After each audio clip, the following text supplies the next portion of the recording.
Qual é o tempo normal para a pessoa engravidar? Não seja amiga da sua filha, seja mãe. Excesso de cólicas, até que ponto é normal? A filha já tinha tido relação, a mãe não sabia. Várias pessoas com 40 anos que estão namorando também esquecem o preservativo. A criança perguntou, responde só o que ela perguntou. Aquele casal que consegue planejar o que precisa ser feito antes. A mulher tem essa mania de cuidar de todo mundo e ela ficar de lado. Nunca se falou tanto em saúde da mulher. É tanta informação que às vezes a gente esquece do básico. A propósito, quando foi que você fez seu último check-up? O que você considerou nesse check-up? Quer ajuda para refletir sobre esse assunto? Vem comigo! Seja bem-vindo a mais um episódio do Médico em House, uma parceria entre Estúdios House e Prisma Comunicação Médica. Antes de apresentar a minha convidada especial, aquela dica de sempre. Se não se inscreveu, se inscreva no nosso canal, curta, comente, dê seu pitaco e, é claro, compartilhe. E não compartilhe só com mulheres, não. Você que é homem também, compartilhe com outras mulheres, com outros homens, porque a saúde da mulher, ela diz respeito a todos nós. Não por acaso, hoje a gente recebe aqui a doutora Sandra Rossi, ginecologista, obstetra. Doutora, aqui a gente tem uma regra. Antes de falar do assunto, a gente quer saber quem vai falar do assunto. Quem é doutora Sandra fora do consultório? Bom, quem é Sandra? Sou mãe de 2 filhos, um casal, o Marcelinho e a Camila. Fora do consultório, meu hobby é fazer patchwork. Gosto muito de viajar, é o que eu mais curto é viajar e curtir a família. Casado com Marcelo Rossi, acho que eu resumi tudo. Resumiu e falou uma coisa que a gente vai falar aqui, né? A importância de ter hobbies. Isso também é saúde, né, doutora? Com certeza. Mas antes da gente entrar aqui na nossa pauta, que é extensa, fique ligadinho, acompanhe até o final. Eu queria saber em que momento você percebeu que a sua missão, o seu propósito, a sua jornada era cuidar de pessoas, era ser médica. Nossa, é uma pergunta que todo mundo faz e eu não consigo responder, porque veio desde a infância eu falando que ia ser médica, médica, médica, não tinha médico na família, ninguém era médico na família, e eu fiquei adolescente, continuei no propósito de ser médica e fiz medicina. É uma profissão que eu me dedico, eu gosto muito da minha profissão, é igual a especialidade. Todo mundo pergunta por que eu escolhi ginecologia. Quando eu fazia o curso, eu achava que eu não serviria para dar plantão. Por quê? Porque achava que era puxado, eu sabia que eu queria ser mãe, eu achava que era uma profissão puxada, dá muito plantão. Fiz vários estágios, rodei no otorrino, no oftalmo, não gostei de nada. Onde eu fui parar? Ginecologia e obstetrícia, que eu dou plantão até hoje, acordo de madrugada, feliz da vida para fazer meus partos, mas é uma coisa que eu gosto. Então, a especialidade, eu achava que eu não ia dar plantão, e até hoje eu curto dar plantão. Hoje eu não preciso mais dar plantão, mas eu gosto do plantão, por causa da obstetrícia. Por quê? É o milagre da vida, é o desafio, é a intensidade, é a emoção, é o correr risco. Ah, eu acho que é um desafio, porque o plantão sempre é o quê? Uma caixinha de surpresa, como a gravidez é uma caixinha de surpresa. Porque a grávida pode estar tudo bem hoje, amanhã ela apresentar um risco e uma complicação. Então, isso faz a motivação para continuar na minha profissão. Eu acho que é um desafio mesmo, do dia a dia. E é um misto de emoção, né, gente? A gente já vai chegar na gravidez, viu? Tem essa pergunta aqui, aliás, esclarecer mitos, verdades, portanto, fique com a gente até o final. Doutora, antes de chegar na gravidez, a gente estava conversando aqui fora, né? Como é que a gente enfia na cabeça de uma adolescente que a vida inteira foi acompanhado pelo pediatra, que tomou vacina, fez todo aquele ritual que a gente deve fazer de fato com os nossos filhos, que ela vai simplesmente mudar de médica, ela vai começar a ir ao ginecologista. Quando que uma adolescente deve ir pela primeira vez? Bom, de rotina, o correto do adolescente ir ao ginecologista é após a primeira menstruação. Esse é o correto. Às vezes elas querem ir, muitas vezes elas não querem ir. A primeira consulta, às vezes, é super descontraída, às vezes é tensa, porque às vezes a mãe leva a adolescente que ela acha que deve ir. E você tem que saber até onde você vai na consulta para não ser invasiva, mas o primeiro ponto é esse. Por quê? Ela tem que ir. Na realidade, o ginecologista vai falar tudo o que a mãe fala, que tem que marcar menstruação, saúde Saúde da mulher em si, os primeiros cuidados, a gente sempre fala. Nada mais do que é o que a mãe fala, só que quando o profissional fala, tem um outro jeito do adolescente entender. Geralmente o adolescente, ele duvida da mãe, né? Ele embate do dia a dia com a mãe, então é mais difícil. Aí a mãe traz até a gente.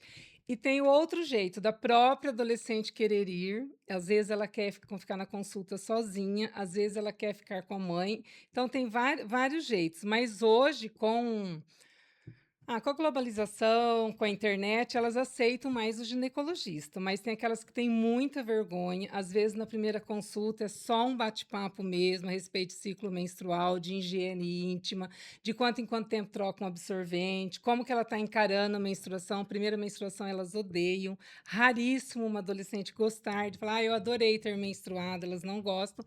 E depois você vai explicando que aquilo faz parte da vida adulta, que agora ela está saindo da adolescência para a vida adulta, que ela já pode engravidar.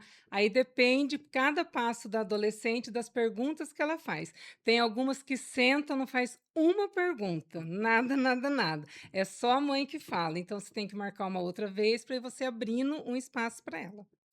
Às vezes o pediatra pode ajudar também nesse meio de campo, né. A mãe não consegue arrastar a filha para o consultório, ou, né, a filha fala: "Ai não mãe, não precisa, não precisa, não precisa". O pediatra também pode ajudar nesse meio de campo, Sim, doutora? a gente pega muito encaminhamento do pediatra. Às vezes ela começou a menstruar, a menstruação está irregular, que é uma coisa normal no início, está irregular, ela tem cólica, aí a mãe traz até a gente. E na primeira consulta a gente já percebe se ela quer ou não queria estar ali. Aí você vai com jeitinho, você vai conversando e tentando convencê-la da necessidade da explicação que a gente vai dar tudo certinho. Então vai bem. Mas tem muita gente que é resistente.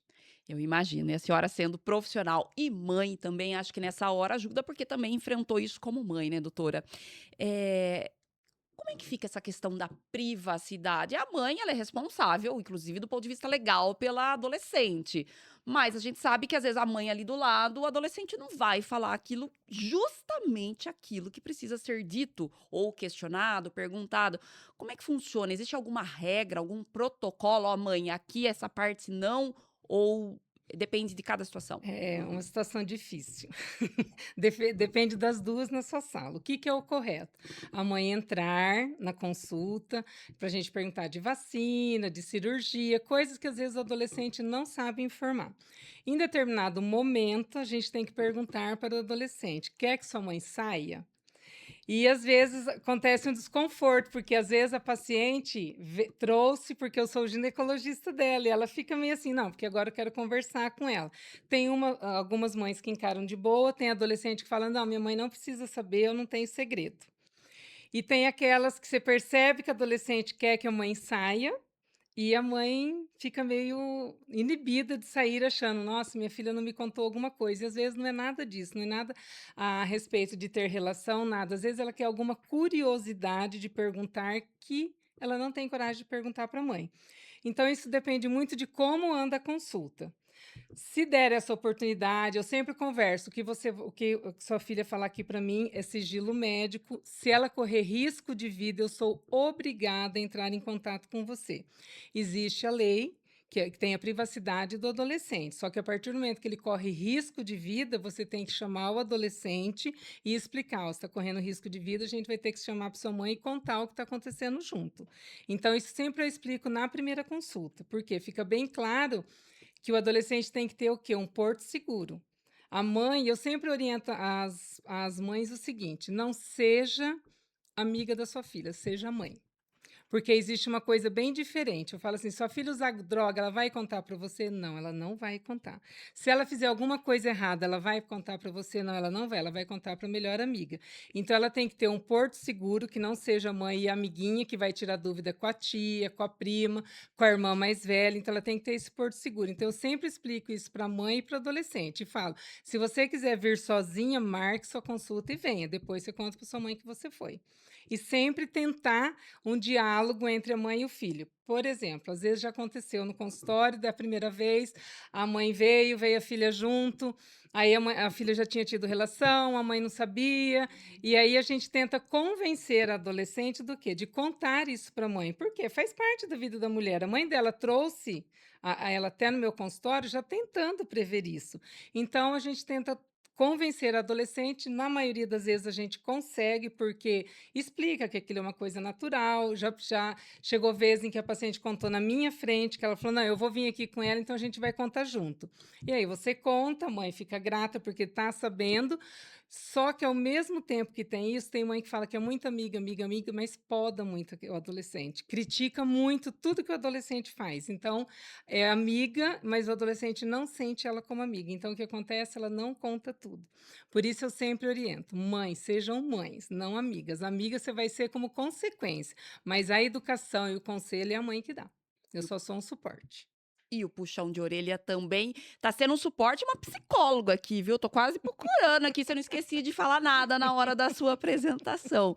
Doutora, é muito importante isso que a doutora tá falando, em todos os extremos, né? Desde a orientação, desde a surpresa. Às vezes não é surpresa, né? Tem coisa que a mãe Hum. tá vendo, mas não quer ver, né? Ela enxergou, mas ela não quer acreditar. E ela vem até aqui para ver se a menina fala na frente. Às vezes não tem essa oportunidade. É, e não é a Não médica tem. que vai resolver isso. Mas às vezes o contrário também acontece, né? Tem menina que não sabe usar o absorvente. Tem menina que coloca até hoje absorvente ao contrário, gente. Então, assim, às vezes não é o pior dos mundos, às vezes é uma coisa básica, recheada de Sim, dúvidas. e higiene, né. Às vezes as pessoas não, Higiene é é higiene, às vezes as pessoas socorro. chamam a gente para ir na escola para falar de sexualidade. Hã. Aí, dependendo da idade das pessoas, a gente fala assim, começa a falar e você vê que uns estão muito à frente, outros atrás, e você começa a conversar sobre higiene, sobre os meninos, sobre as meninas, não só: "Vocês fazem isso?", "Não", "De quanto em quanto tempo você faz?", "O absorvente", uma fala: "Ah, eu fico o dia inteiro", Meu Deus. outra fala assim: "Não, então, assim, tem que trazer, eu não quero trocar na escola", mas tem que trocar. Você tem medo de vazar o absorvente, então troca no intervalo. Às vezes vale a pena trocar mais do que menos. Tem umas que morrem de vergonha de falar isso até no consultório. Minha mãe já me ensinou. Elas já cortam você assim, minha mãe já me ensinou. Aí eu falei assim: "Mas sua mãe pediu para você trocar de quanto em quanto tempo?". Aí a mãe fala: "Eu não falei de quanto em quanto tempo". Então vamos tentar, que é a parte que é a higiene básica. Então as pessoas às vezes estão lá na frente na sexualidade e a higiene básica está faltando ainda. Então isso é muito Negligenciando. comum, negligenciando, é o que acontece. E aí aos poucos você vai em palestra escolar, a gente aos poucos vai explicando, e dentro do consultório também. Outra coisa básica do adolescente, com o negócio do Covid, as pessoas esquecem da vacina do HPV. Eu sempre pergunto no consultório. E é gratuita, né, doutora? Gratuita, gratuita. Eles liberam dos 9 aos, agora deu até uma mudada na lei, mas dos 9 aos 14 anos e 11 meses. Vacinou de HPV? Ah, esqueci. É uma coisa que a mãe esquece, o adolescente não gosta, claro que ninguém gosta de injeção, e esquece da importância de tomar vacina da HPV. Independente da pessoa ter relação ou não, ela tem que tomar, já tem que tomar na infância, a partir dos 9 anos. É proteção, é saúde, não é debate ideológico, né, Não, doutora? não, não, não é debate, é Ciência. ciência, isso aí é ciência. Eu falei do Covid, porque foi com o Covid que as pessoas acabaram se distanciando da vacina, isso é ruim. Então, o HPV tem que vacinar todos, está diminuindo o câncer de colo no útero. E, e, Salva a, vidas. o nicho é o adolescente, aquele que nunca teve relação. Essa é a melhor resposta da vacina. Então a vacina, gente, salva vidas. Não é levando o seu filho para tomar vacina que você tá dando um atestado ou não para ele iniciar a vida sexual. Não é essa a discussão. A discussão é: a vacina é gratuita, ela está disponível no SUS, dificilmente fica em falta, até onde sabemos, e ela salva vidas. O efeito não é agora, ele é a curto, médio e longo prazo. Doutora, ainda falando na adolescência, né? A senhora mesmo falou isso no começo. Fluxo, excesso de cólicas, isso tudo até que ponto é normal? Ó, menarca é a primeira menstruação, então após a Como que primeira chama, doutora? menarca, Menarca. menarca. É, a menopausa é a última, menarca é a primeira. Boa.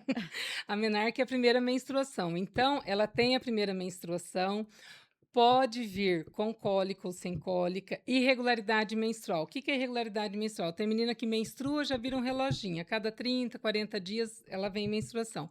Tem outras que vêm uma vez, fica 5, 6 meses sem vir, outras que elas gostam menos, elas menstruam 2 vezes por mês, e elas sempre chegam no consultório falando que estão menstruando muito. Como que a gente sabe se está menstruando muito? Quanto você troca de absorvente? Tem uns que falam assim: "Ah, eu troco um de manhã e um à tarde". Falo: "Então não é muito". Então você tem que saber mensurar na consulta o que é muito, porque ela não gosta de menstruar, ela estava feliz da vida sem menstruar, começou a menstruar, ela já acha que aquele sangue é muito. Então você começa a explicar que pode ter. E tem aquelas que têm o fluxo aumentado, tem umas que menstruam 7 a 10 dias no mês, aí é muito. Aí entra num outro impasse, você tenta diminuir a menstruação com alguns medicamentos e às vezes você cai aonde? No anticoncepcional. Aí o embate é com a mãe achando aquilo que você falou da vacina. Ai, mas ela não vai ter relação porque está tomando anticoncepcional? Ela vai ter relação a hora que ela achar que ela tem que ter relação.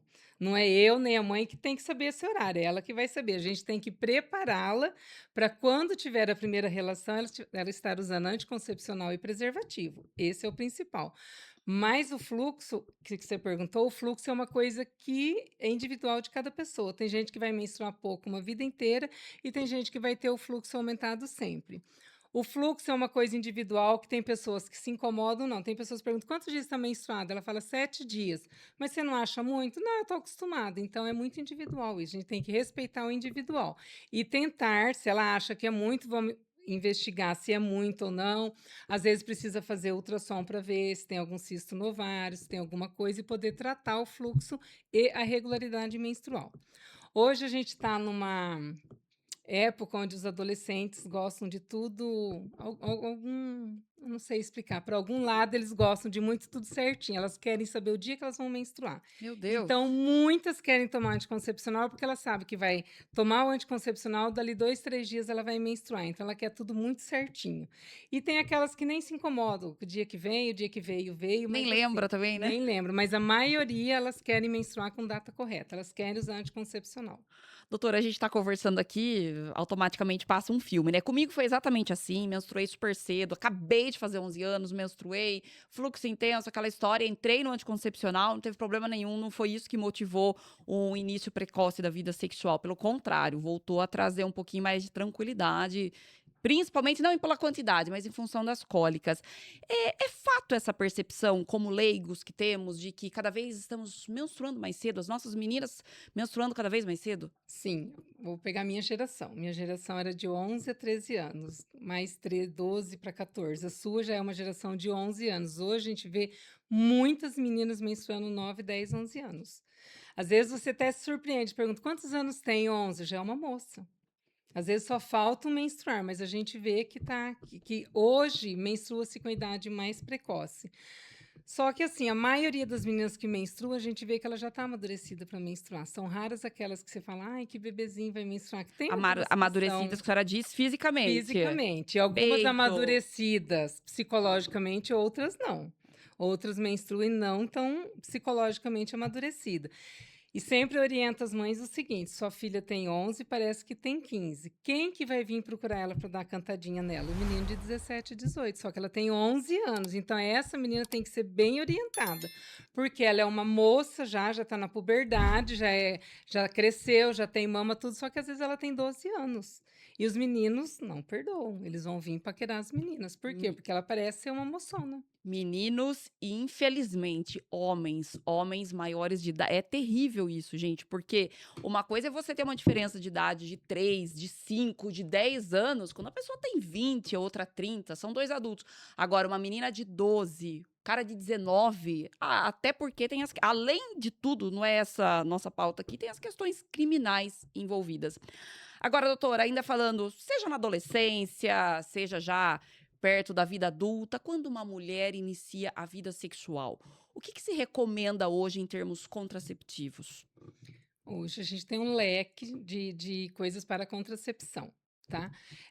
O que que é o ideal, independente da idade, o que que é o ideal? Vim procurar a consulta antes da relação. Isso, a gente foca no adolescente, mas hoje aumentou o número de divórcios no país.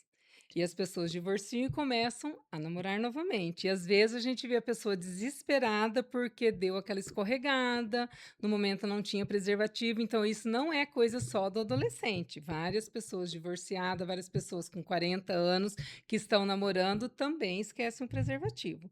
Então, assim, em matéria de IST, são para evitar as doenças sexualmente transmissíveis. Qual é o melhor? É o preservativo.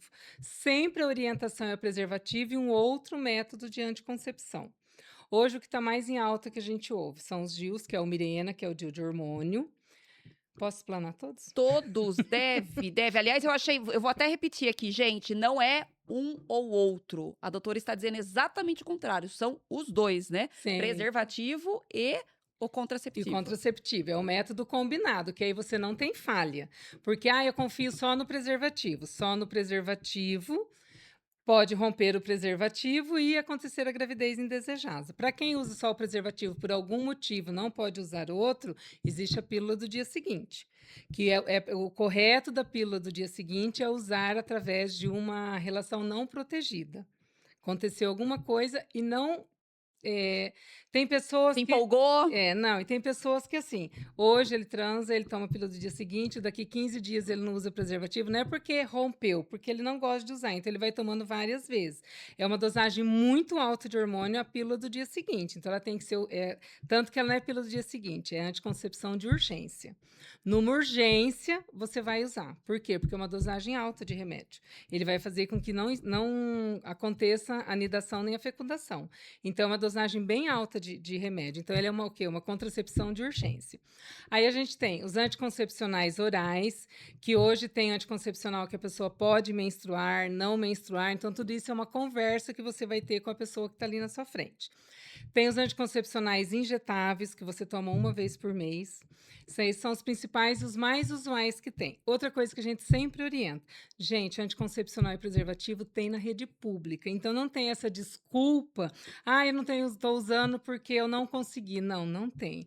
Pode ser que o da rede pública seja seja um anticoncepcional de ponta, mas é um anticoncepcional tão bom quanto outros, para evitar gravidez. Então, a gente tem os anticoncepcionais orais, temos os injetáveis. Hoje está muito em alta falar dos DIU. Temos o DIU de cobre, que há milhões de anos está aí o DIU de cobre. A validade dele é 10 anos. Tem o DIU de hormônio, que é o Mirena e o Cailina. O Mirena, a durabilidade deles são 8 anos. Eles podem diminuir seu fluxo menstrual. Não adianta colocar um Mirena ou um Cailina, que é um endoceptivo de hormônio, na esperança de falar assim, eu vou parar de menstruar. Não.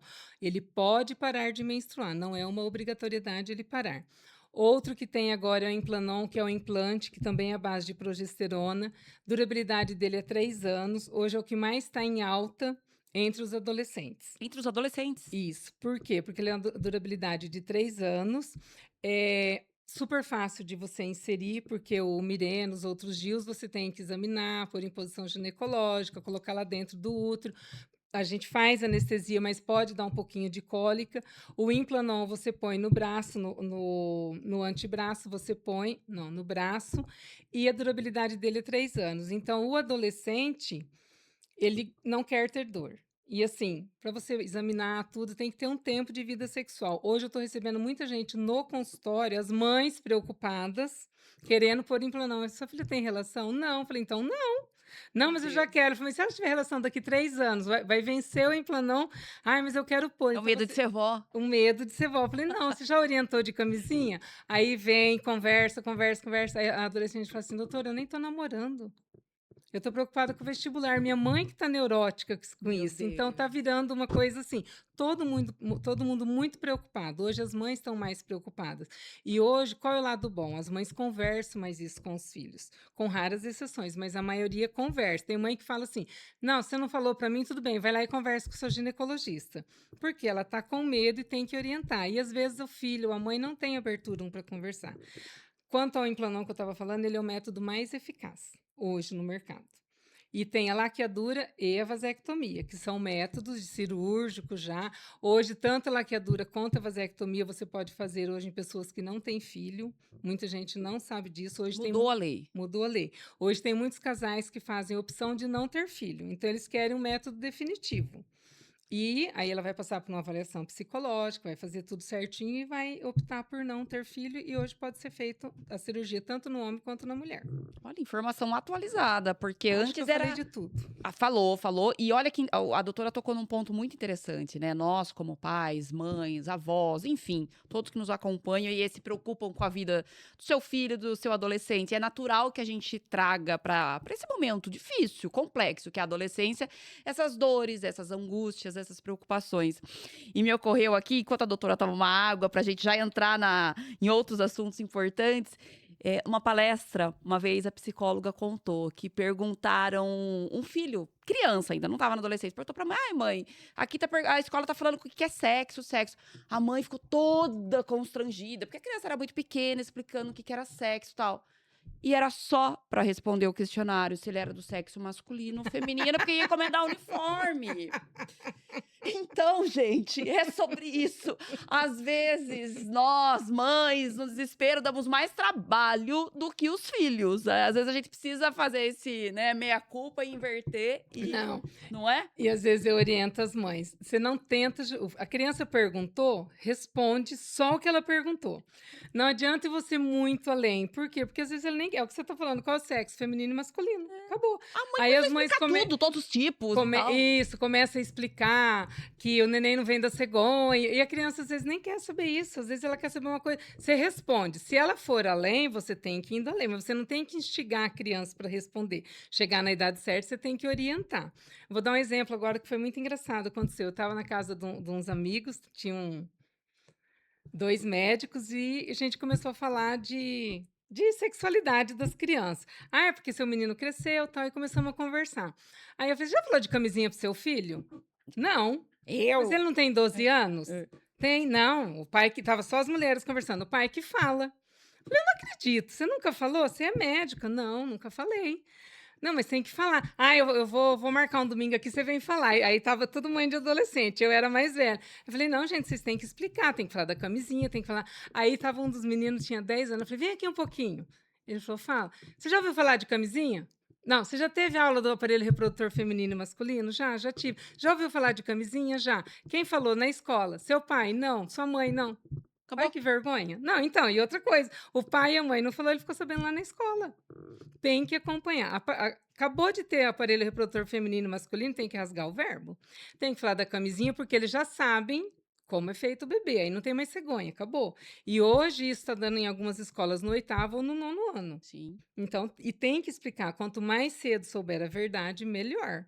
Até porque estão menstruando mais cedo, os meninos também, Sim, né? os meninos estão se desenvolvendo, eles estão mudando a voz. E começa, né? E hoje a internet está aí, gente. Tudo tem na internet, tudo. É melhor que saibam a nossa versão primeiro, ou que, né, pelo menos a gente traga a versão correta. É engraçado isso, porque como mãe, isso já aconteceu com outras mães também. Eu fiquei ansiosa por aquele momento clássico, né? Ai, de onde que eu vim? Não sei o quê. Não rolou. Meu filho não precisou perguntar, porque ele viu na apostila da escola e tal, e ele encarou aquilo como algo científico. Mas Não teve. Claro que eu vou não. explicar, É né? porque ele é menino. As meninas lá. não são assim. Não é? Os meninos é porque ele é menino. As meninas geralmente são mais curiosas. E mais cedo até, eu acho. Mais cedo, às vezes. Então, depende da turminha da escola, mas as meninas são mais curiosas. A minha filha ficou curiosa. Eu também, eu como Não. filha também fiz essa E pergunta, tem imagina. uns livros, tem um que é de onde viemos. Ele tem os desenhinhos, mostra tudo super simples, você dá para criança ler, em 20 minutos ela lê tudo. São autodidatas. E aí ela vem e tira dúvida com você. Então, mas Que não as dá pra meninas- ignorar o que tá na nossa frente. As né? meninas são mais curiosas. Sempre, ainda bem, né? Doutora, agora pensando na mulher um pouco mais adulta, tal, mulher que entende-se como saudável e tá tudo ok, com que frequência ela tem que ir ao consultório de uma ginecologista? Ó, a rotina ginecológica. A partir da primeira menstruação tem que ir, não precisa ir todo ano, porque a menina menstruou, tem que ir todo ano no ginecologista. Mas a partir da primeira relação, ela tem que ir uma vez por ano ao ginecologista. Por quê? Para fazer exames de rotina. E hoje você fala em rotina, todo mundo pensa só no ultrassom e na mamografia. Não necessariamente. Tem ultrassom, mamografia, ultrassom de mamas, tem Papa Nicolau. Hoje, o Papa Nicolau não precisa ser colhido todo ano mais. Mudou isso também. Já mudou faz muito tempo. É que no Brasil tem essa cultura da gente colher. A paciente tem que ser examinada todo ano. Não necessariamente colher o Papa Nicolau. Então, ela tem que colher, o que é o certo? 3 anos consecutivos de Papa Nicolau normal, com o mesmo parceiro, ela pode fazer a cada 2, 3 anos o Papa Nicolau. Vai entrar agora um novo exame, que é a captura para HPV, que aí a mulher está no normal, ela vai poder fazer o exame de 5 em 5 anos. Então isso é uma coisa que está entrando no SUS, está entrando na medicina privada, que vai ser muito, muito bom, e que vai pegar o câncer de colo mais precoce do que é pego hoje. Então a rotina ginecológica uma vez por ano. Se aparecer algum problema, o próprio ginecologista vai falar: "Não, volta daqui 6 meses". Mamografia a partir dos 40 anos, isso na rotina, sem caso de câncer na família, a partir dos 40 anos, todos os anos. Quando para de fazer mamografia, você sabe? Tem que parar, é? Tô Tem te isso? perguntando, Não sei, eu achei que começava e era pro resto elas da perguntam vida. isso no consultório, porque, existe uma coisa: "Ah, quando 60 não precisa, 70 não É precisa". verdade? Não, até morrer. É, eu imaginei isso. Depois de uma determinada idade, você pode fazer um ano sim, um ano não, mas a mamografia tem que fazer É pra sempre, não pode sempre. suspender a mamografia. O Papa Nicolau, a partir dos 70 anos, você não pode colher. Por quê, Aí doutora? não, não pode não, não deve, porque não vai desenvolver mais o câncer de colo de útero. O Papa Nicolau, ele é preventivo do câncer de colo do útero. Depois de 70 anos, você já passou daquela fase de desenvolver o câncer de colo Do de útero. risco. Isso, então não precisa mais. Mas, às vezes, a gente fala isso para o paciente: "Seu último Papa Nicolau", ela vem no outro ano: "Vamos lá examinar?". "Não, você falou que não precisava mais". Eu falei: "Não, não precisa colher, tem que examinar". A Então, diferença, elas ficam gente. bem decepcionadas. Então eu falo: "Então volta daqui um ano", porque ela fica naquela expectativa que ela não será examinada, e tem que examinar todo ano. Você tem que examinar o colo, ver se tem alguma alteração. O exame ginecológico tem que ser feito todo ano. Todo ano, se não tiver nenhuma normalidade tendo, é claro que isso tudo muda, não é Isso, aí mesmo? tendo alguma patologia, você vai pedir o retorno mais frequente. Aliás, falando em retorno frequente, a gente tá no verão e tal, e como leiga, a gente escuta muito: "Ai, tô com corrimento de novo. Ai, meu Deus do céu, tá coçando, tá não sei, tá isso, aquilo". É verdade que aumenta o corrimento nessa época? Sim, Reclamação. aumenta. Por quê? Aumenta corrimento e aumenta as coceiras, que geralmente são as candidíases. Por quê? Porque a mulher, a maioria tem o hábito de quê? Calcinha, calça jeans ou calça de academia. Muitas saem do serviço correndo, vai lá para academia, sua vai para casa. Então, o que? Abafa mais a vagina. Com o abafamento maior da vagina, aumenta mais secreção vaginal. Uma das coisas que eu sempre bato no consultório, dormir sem calcinha. É Isso pra dormir sem calcinha? é para dormir sem calcinha. Isso eu falo desde a primeira menstruação. As adolescentes ficam horrorizadas: "Como eu vou dormir sem calcinha?". Eu falei: "Você vai pôr o pijama, vai tirar a calcinha, pôr o pijama e vai dormir". É simples. Por quê? A vagina, ela fica abafada o dia todo. À noite ela tem que fazer o quê? Ela tem que respirar. Qual o exemplo que eu dou? Se você sair hoje, que lá fora tá sol, Muito. com uma blusa de lã, o que vai acontecer com a sua axila? Vai suar. O que que acontece com a vagina se você fica lá? Calcinha, calça jeans, às vezes o absorvente. Tem gente que tem mania de usar protetor diário, que é um péssimo, Ai, gente, por que que tem gente que usa isso? porque ele se sente mais segura. A resposta que elas me dão. Com o quê? Não sei, Segura de que porque vai ter mais corrimento, gente. então, mas, a gente sempre tenta explicar, só que assim, às vezes é difícil você tirar o vício, porque é um vício da pessoa usar o absorvente diário, o protetor diário de calcinha. Então você tem que tirar e à noite ela tem que dormir sem calcinha. É igual dormir sem sutiã. Qual que é o correto? Dormir com ou sem? Sem sutiã. Por quê? Hoje todo mundo usa sutiã com aro, com bojo, então tem que dormir sem sutiã. É libertador dormir sem Mas sutiã, tem né. muitas mães que ensinam os Que adolescentes vai cair. quando a mãe não sei que cultura é essa. Pois é, antigamente eu escutava isso: "Ai, É, mas dorme não sutiã porque cai". Gente, então, vai e cair vem de essa qualquer a jeito. cultura errada que vem da avó para a mãe, às vezes a mãe vem junto, e às vezes ela não é minha paciente, ela fala assim: "Dormir sem sutiã?". Eu falo: "É". "Aí eu durmo sem calcinha, mas durmo com sutiã". Eu falei: "Tá errado, Deus. tem que dormir sem sutiã, é muito melhor". Então que no verão aumenta mais a secreção vaginal, aumenta mais corrimento, aumenta mais pedido de encaixe no consultório, porque junto com o corrimento pode vir a coceira.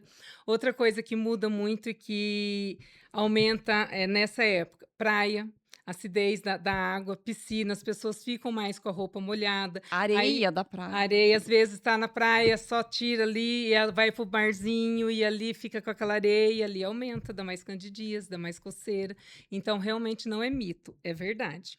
Outra coisa na época que a gente percebe, quando esfria muito, as pessoas às vezes saem de madrugada para trabalhar, põem meia calça e a calça comprida. Chega 11 horas da manhã, tá super calor, o serviço dela às vezes não dá tempo dela tirar, abafa mais a vagina. Então, bem no comecinho do inverno, também tem um aumento do corrimento, depois vai tudo bem.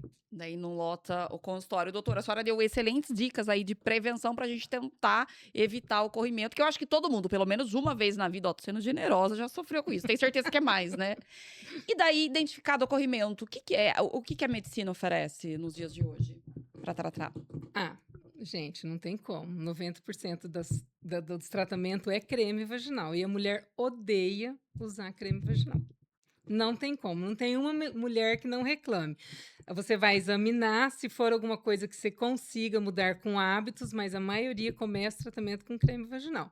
E existe aquelas pessoas que têm a leucorreia, que é o corrimento de repetição, que você trata, ela volta, você pede outros exames, muito ligado a estresse também, que muita gente fala: "Ai, não tem nada a ver com estresse", tem, não é a causa, mas a pessoa está num ciclo vicioso de ansiedade ali, que às vezes a vagina fica com secreção o tempo todo, você trata, muda hábito, então às vezes é mais difícil, mas o creme vaginal é o que a medicina ainda tem.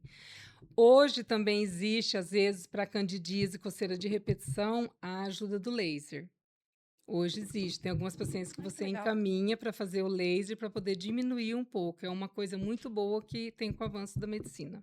Então não precisa ficar fazendo aquelas loucuras de vinagre, É, todo banho mundo não sei chega das lá, já fiz banho de quanta. água com vinagre, já fiz, tem umas que falam que põe limão, falei: "Ai, coitada da pepeca, É, tem gente que foi o ficou de vinagre molho". direto também. Uma amiga minha me contou uma Não, história mas dessa. então, mas aí é o desespero pela É, coceira. é a Começa a paia. contar sexta-noite, sábado e domingo ninguém trabalha, a pessoa não quer ir no pronto-socorro. Não tem como, ela Mas vai. como que você vai no pronto-socorro e fala: "Olha, eu fiquei na praia uma semana e deu ruim aqui", né? Mas vai fazer para ela é uma urgência, É ué, isso, ué. é verdade. Fica coçando, coçando, você vai cair onde? No pronto-socorro. É isso aí, é, gente, não fica sofrendo porque não dá, Não dá. né? É E é terrível, terrível mesmo, não é tem como. A terrível. coceira é terrível, não Ninguém tem como. merece.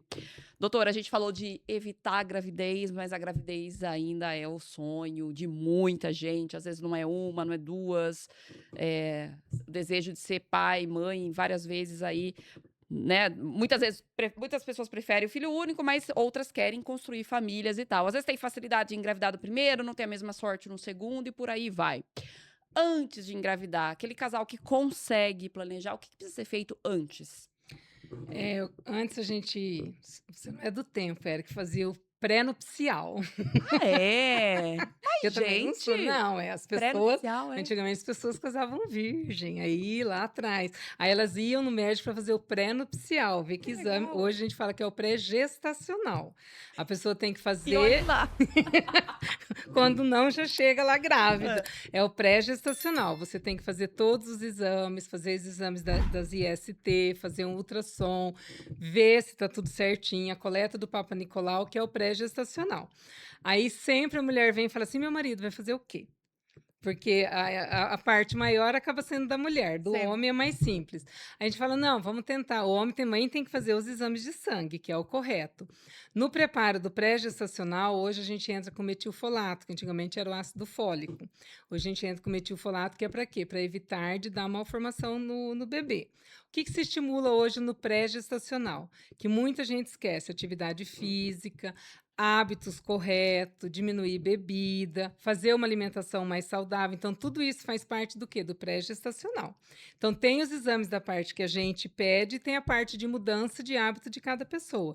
Se a pessoa está acima do peso, ela tem que tentar perder um pouco de peso, porque hoje está tendo muita gestação de risco, muita gestação de risco, porque a obesidade está aí, é uma doença que está pegando e ó, cada dia aumenta mais. Agora, com essas medicações novas, tem uma tendência a diminuir, mas nem todo mundo tem condições de usar essa medicação nova do mercado. Então, o preparo pré-gestacional é feito com o casal. A mulher vem, às vezes vem o casal junto, às vezes vem a mulher sozinha, o marido por falta de trabalho, por falta de tempo, não consegue vir, mas a gente encaminha, geralmente, para fazer pelo menos a rotina de sangue.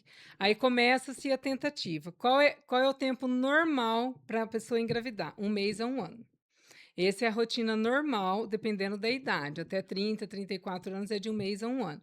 6 meses o casal não engravidou, a gente pede para ir no urologista, ele vai fazer um espermograma e começa a investigação do casal.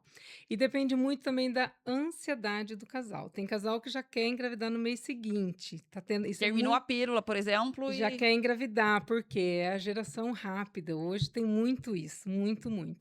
Outra observação que a gente faz, às vezes tem aquele que quer engravidar cedo e hoje as pessoas estão protelando muito a gestação. Hoje no Brasil, acho que junho, julho do ano passado saiu uma estatística que tem mais mulheres grávidas a partir de 35 anos do que adolescente. Ó, que tem adolescente grávida no país, está diminuindo, mas hoje está mais acima de 35 anos. Porque é uma parte que eu falo que depende mais da mulher. A mulher hoje estuda, ela quer ser independente, ela quer ter a vida dela. Então, quando ela vê, chegou aos 35 anos. E às vezes a gente pega o paciente no consultório e fala: Ó, tá com 34, vai casado, vai engravidar? Ah, vou esperar, vou esperar. E às vezes isso chega até os 38, 39, então as pessoas estão demorando mais para engravidar. Tanto que o número de fertilização in vitro hoje no país aumentou muito. Tem aquele casal que é jovem, não consegue engravidar por algum motivo e vai partir para fertilização in vitro. E tem o casal que demorou, perdeu o time, aí ela tem poucos óvulos funcionantes, então ela vai ter que partir para fertilização in vitro. Mas o preparo pré-gestacional basicamente é esse.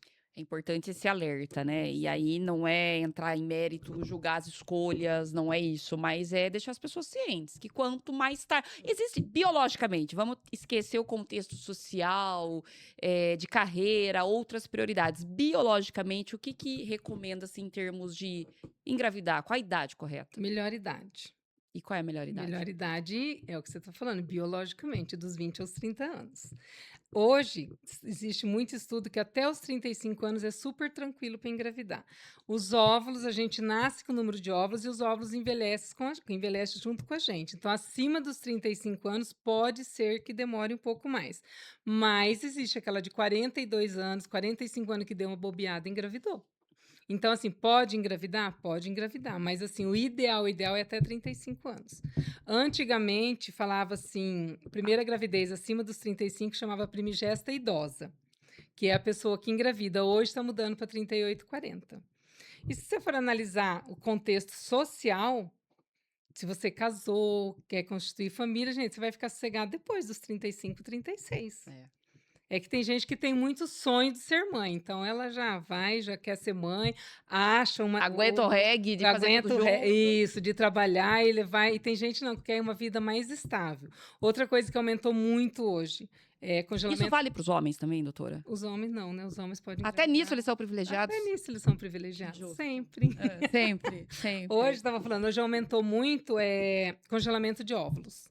Porque tem aquela pessoa que quer ser mãe, está nessa correria do dia a dia, aí deu 35, 36, ela está namorando, mas não está pensando em engravidar, ela vai lá e congela o óvulo. Por quê? Porque ela tem o sonho de ser mãe. E às vezes é até com o parceiro que ela está agora, só que não é o momento, e ela tem o medo de esperar 40 anos depois não conseguir. Eu já tive paciente que congelou o óvulo, casou, engravidou e o óvulo está lá congelado. É caro? Hum, É acessível para massa, assim, ou a não? não. Que a gente vê notícia de Congelamento atrizes isso. A famosas. fertilização in vitro hoje, ela é bem mais barata do que há 10 anos atrás, mas mesmo assim é um valor meio alto. O congelar o óvulo não é tão caro, mas o fato de você congelar e depois fazer a fertilização se torna caro. O processo em Não si. é acessível para todo mundo.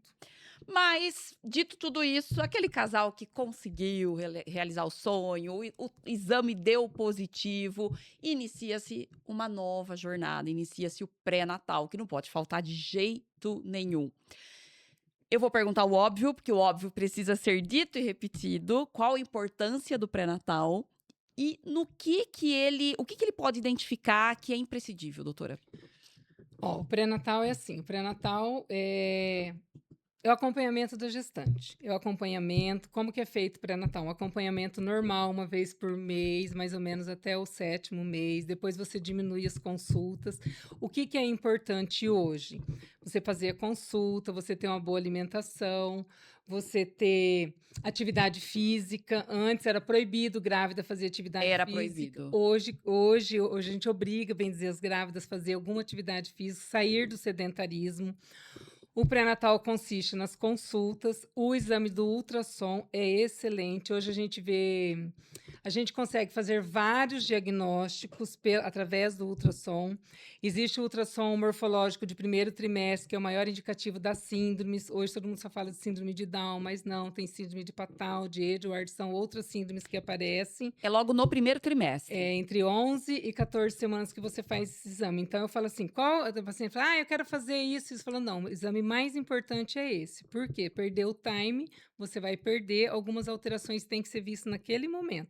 Por isso que o pré-natal tem que ser precoce. Às vezes a pessoa descobre tardiamente a gestação, chega lá para a gente depois de 13 semanas. A gente tenta arrumar para fazer ultrassom, mas é imprescindível fazer esse ultrassom. Hoje você vê, o ultrassom é uma coisa que evoluiu muito na medicina. Então, você vê várias malformações que você pode identificar através do ultrassom.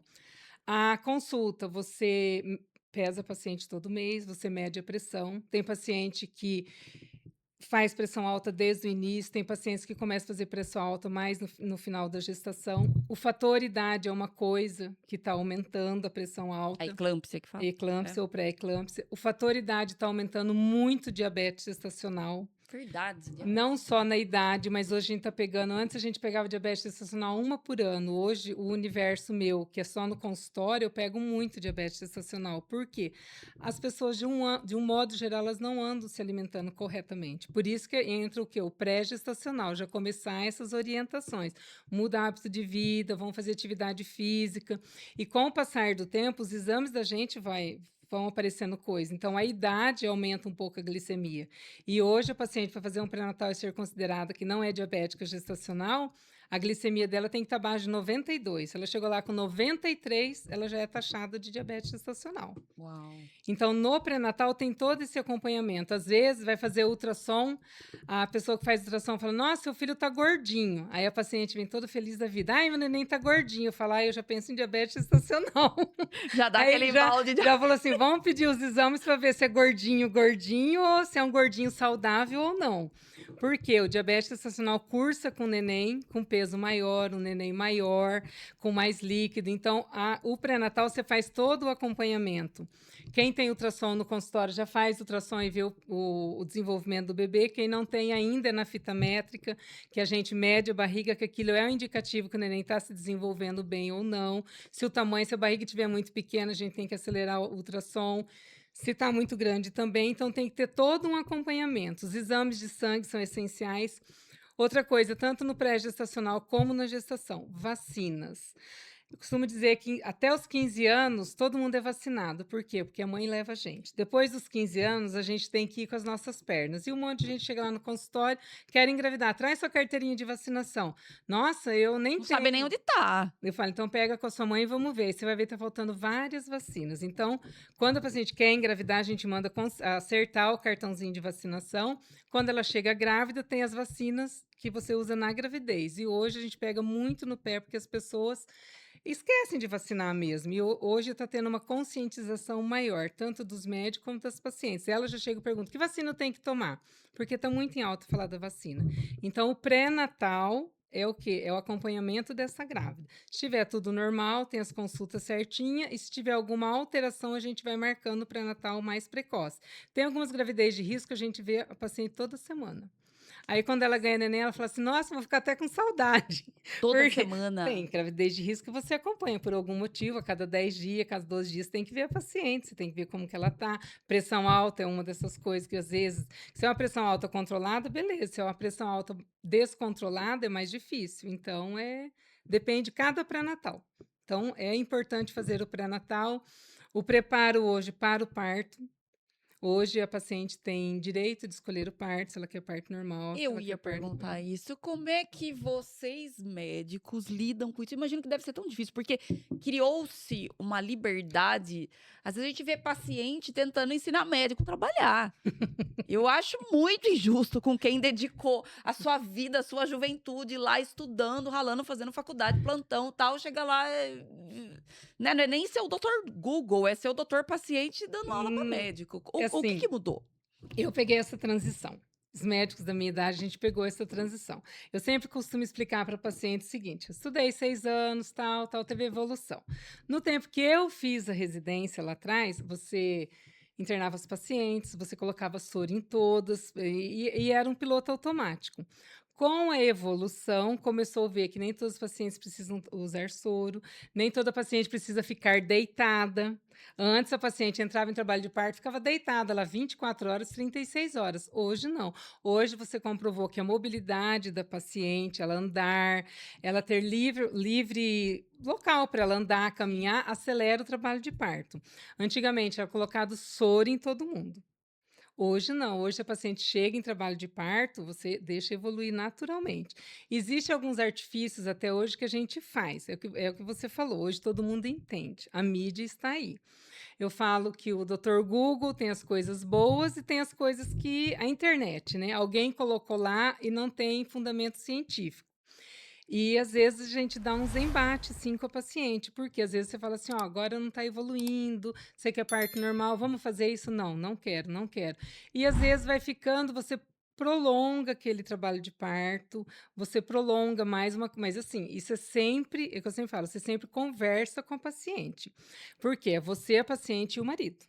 Você sempre tem. É. Hoje tem o marido junto, tem às vezes a mãe da paciente, tem a paciente que não quer que o marido entre porque ela acha que o marido vai estressar, tem aquela que Ou vai desmaiar, né? tem aquela que fala assim: não, meu marido vai me deixar nervosa porque ele queria que eu fizesse cesárea, eu quero normal. Então, você sempre tem que ter essa conversa com a gestante, Ô, doutora, independente. eu vou interromper só um pouquinho, porque a gente tá falando lá do parto, mas tem gente que traz esse assunto lá no primeiro trimestre da gravidez, não é Sim, mas hoje a isso? gente prepara. Pode? Pode, a gente Pode. eu falo assim, passou a fase do aborto, 13, 14 semanas, a gente tem que preparar essa mulher para A o fase do parto. aborto que a doutora fala aqui é o aborto espontâneo, que é muito comum, Espontâneo, é aliás, né, muito comum, doutora? é 30, 40% das pacientes podem evoluir para aborto espontâneo. Então, passou dessa fase tudo, a gente já começa. E o parto, vai pensar? Ah, depois eu penso. Falo, não, deixa para pensar depois. Pensando, hoje ela tem o direito de escolher parto normal, parto cesárea. Tá. Tem paciente que chega no consultório e fala assim: eu quero parto cesárea. Eu falo, não, muito cedo para falar nisso, porque no decorrer da gravidez você vai sentir o neném mexer, você vai se informar melhor e às vezes você muda. Algumas mudam, tem algumas que mudam da água para o vinho, queria parto cesárea, agora quer parto normal, porque eu falo, vai estudar um pouco, vai ler sobre Vai parto. fazer o curso, tem aliás, é E muito legal, né, o fazer. curso de gestante. É. Hoje tem muitas doulas que acompanham as pacientes, que é uma coisa assim que eu falo assim, não pode ser muito radical. O médico, nem a doula, nem ninguém, né? Só pode ser parto normal, só pode ser cesárea, não. Eu sempre oriento qual é o melhor parto, é aquele que você saia da maternidade com seu bebê no colo. Esse é o melhor parto, é o parto seguro. Independente de ser parto normal ou cesárea, você tem que ter naquele momento um parto seguro. Não é um parto X a qualquer custo. Isso põe em risco a vida do bebê e pode pôr em risco a vida da mãe. Que tinha muita intervenção no passado, tinha. Hoje não. Hoje você conversa, eu pelo menos converso com meus pacientes a respeito do parto. Hoje a gente encaminha para algumas não sei se você já ouviu falar, fisioterapeuta que prepara a paciente para o parto normal, faz exercício pélvico, faz atividade, leva o marido junto, o marido participa, o marido ajuda a estimular o períneo da paciente na hora da expulsão, ela ensina na hora que vai nascer o neném, que jeito que tem que ser feita essa expulsão, tudo certinho do neném, e o marido sempre acompanha. Isso é um resultado muito, muito positivo. Você vê que é um casal empenhado no parto. E tem aquele marido que fala assim: não, deixa ela aí, eu não vou. E ela sabe, se você tem que respeitar. Claro. Quanto ao parto, que eu estava falando dos tipos de parto, parto normal, parto cesárea. Se a paciente chegar na maternidade hoje com 8 centímetros de dilatação e o neném quase nascendo e ela exigir parto cesárea, infelizmente não tem muito que a gente fazer. A gente tenta convencer que Verdade. a gente vai dar uma analgesia, que ela tirar a dor, que é uma dor a Sim. dor alucinante que a gente vai que a gen É não isso, adianta, gente. que a gente É. vai dar uma anestesia, que vai melhorar a dor, tentar convencê-la. Se convenceu, tudo bem, se não convenceu, você vai fazer cesárea, porque é um direito dele, está na lei, que ela pode escolher o tipo de parto. Então, hoje tem esse embate que ficou na lei, às vezes, sinceramente, às vezes a gente faz alguma cesárea que eu acho que a gente não deveria fazer, mas está na lei e a gente vai lá e faz. E sempre priorizando aí a vida, né, da Sim. mãe e do bebê. E assim, qual que é o mais às vezes tem paciente que pergunta: "Qual que é o parto qual é o melhor parto?". Eu sempre falo isso que eu falei, os 2 juntos e embora, mas se você pensar fisiologicamente, o melhor parto é o parto normal. Desde que ela tenha uma bacia boa, tenha uma dilatação, uma evolução boa, em nenhum momento colocou ela em risco, o melhor parto é o normal. Mesmo naqueles trabalho de parto que demora 8, 12, 16 horas, que é o normal no primeiro neném, é o parto normal, que é muito mais seguro. Mas o advento da cesárea veio para algumas complicações. E hoje no Brasil todo mundo tem direito de escolher, então não tem muito como a gente fugir. Aliás, quem faz cesárea no primeiro parto, pelo menos antigamente dizia isso, o segundo, se a pessoa tiver outro filho, claro, vai ser cesárea também? Isso mudou? Não, é assim, é a partir da segunda cesárea, você tem 2 cesáreas. Se você for ter a terceira cesárea, o correto é fazer a cesárea. Hoje está tendo muita gente que está tentando fazendo parto normal, que pode fazer depois de 2 cesáreas anteriores, mas existe o risco desse útero romper. É um risco que se corre, então você vai sentar com a sua paciente e vai conversar. Se Alertar. você for ver nos livros, os livros falam a partir de segunda cesárea, terceira cesárea em diante, cesárea. Primeira cesárea, a mulher engravidou 2 meses depois do primeiro parto. Então ela vai ter neném com menos de 2 anos. O risco dela romper esse útero é muito grande. Então preconiza-se a cesárea. Agora, se ela teve o primeiro bebê, 2 anos depois ela engravidou, pode tentar parto normal. Então, uma cesárea só não é indicativo de parto cesárea, ela pode fazer o parto normal, desde que tenha um tempo Intervalo. para esse útero descansar. Muito boa explicação, doutora. O tempo tá voando, mas eu não posso deixar de perguntar antes da gente encaminhar para a reta final. Engravidou, teve a gestação maravilhosa, neném nasceu, aquela coisa toda, daí a mulher vai para casa. Tem aqueles famosos 40 dias que pode ser. Eu vou usar rasgar o verbo aqui. Pode ser o paraíso ou pode ser o inferno. Porque às vezes vai todo mundo visitar fora de hora. E a gente dando palpite de tudo quanto é lado. E ajudar que é bom nada. Às vezes a mulher tá lá nos 40 dias de recuperação, de adaptação. Tem que ficar servindo bolo e café pra visita inconveniente, não é verdade? Verdade. Quais os principais cuidados nessa Que é o fase? puerpério. Puerpério, Eu esse é o nome falo que o técnico. puerpério pode ser maravilhoso e pode ser tenebroso. Porque quando você engravida, outra coisa que a gente sempre orienta, primeiro bebê, vai fazer curso de gestante, vai se informar. Por quê? Você tem uma mãe, você tem uma sogra. E isso é o principal. A sua mãe vai opinar e sua sogra vai opinar. Quando eu conheço a paciente, conheço a mãe dela, eu falei: "Traz sua mãe". Por quê? Para ela fazer o curso de Já gestante. sabe como que é? Já sei como que é. Então, assim, é bom levar. E elas falam: "Mas pode levar?" Eu falei: "Pode, leva sua mãe, leva sua sogra". Tem o cursinho dos convênios, tem o cursinho do Cotil em Limeira, tem Maravilhoso. maravilhoso, a equipe Maravilhoso. super boa. Então eu falo assim: procure algum cursinho para você fazer. Por quê? A criança nasce lá na televisão, a criança nasce, vem na sua mama, mama, é tudo Mundo perfeito, não cor-de-rosa. chora. Aí você chega em casa com aquela criança esgoelando, você tenta dar mamar, você não acerta, a criança machuca toda a sua mama, e aí? Você Aí não vem dorme. você não dorme, aí vem sua mãe querer dar opinião que no tempo dela fazia um monte de coisa errada, vem sua sogra, e aí você já tem aí você fez o preparo, só que é difícil ter o embate com a sua mãe e com a sua sogra. E aí seu marido quer que ouve a mãe dele, você quer ouvir sua mãe, então assim, o Isso quando não tem puerpé cunhada por meio, isso. madrinha. Aí vem a avó, fala assim: "Ai, hoje vem fulano te visitar". Gente, faça uma coisa, respeita o puerpério da paciente, não vá visitá-la nos primeiros 30 dias, porque ela está se adaptando com aquele bebê e pode estar no terceiro filho, que ainda é uma adaptação, cada filho é um filho. Então, assim, o puerpério é complicado. Tem alguém que tira de letra, um ou outro paciente tira de letra, mas a amamentação, hoje também tem curso para amamentação, hoje tem consultoria para amamentação, que às vezes faz antes e faz depois da amamentação, porque é uma coisa difícil. É assim, eu vou dizer que um percentual de 20% vai na mama, mama direitinho, vai, o resto não. É difícil. A privação do sono no puerpério é muito triste. A pessoa dormiu a vida inteira, a noite inteira, vem aquela criança, chora de 2 em 2 horas. É aquela coisa de você dar mamar, trocar a fralda, fazer tudo, e quando que você deita, a criança chora de novo, então é difícil. Existe a depressão pós-parto, que às vezes muita gente fala: "Ah, ela está em depressão", não está em depressão. Ela está no puerpério, ela está desesperada, é questão de você sentar, conversar. O pediatra também ajudar, porque a consulta, primeiro que ela vai no pediatra e depois faz o retorno do parto, ela tem que ter um acolhimento dessas pessoas ao redor. E a família é essencial. Falo que a mãe e a avó têm que deixar a visita não aparecer em casa. E se aparecer, leva comida. Isso, não, aí tem que se fulano vai vir, vamos fazer um café, vamos pegar um bolo, gente, Não faz deixa. nada, leva e dá pra mãe, que tá Aí exausta. outras vezes ela dormiu mal à noite, na hora que a criança faz o sono bom, vem a visita, acorda a criança. E era o horário em que ela descansaria, o horário que ela dormiria seria naquele horário. Doutora, o papo tá maravilhoso, mas nós estouramos o tema, falamos de tanta coisa. Vamos deixar climatério e menopausa para depois, porque é a última fase aí de todas essas que a gente falou.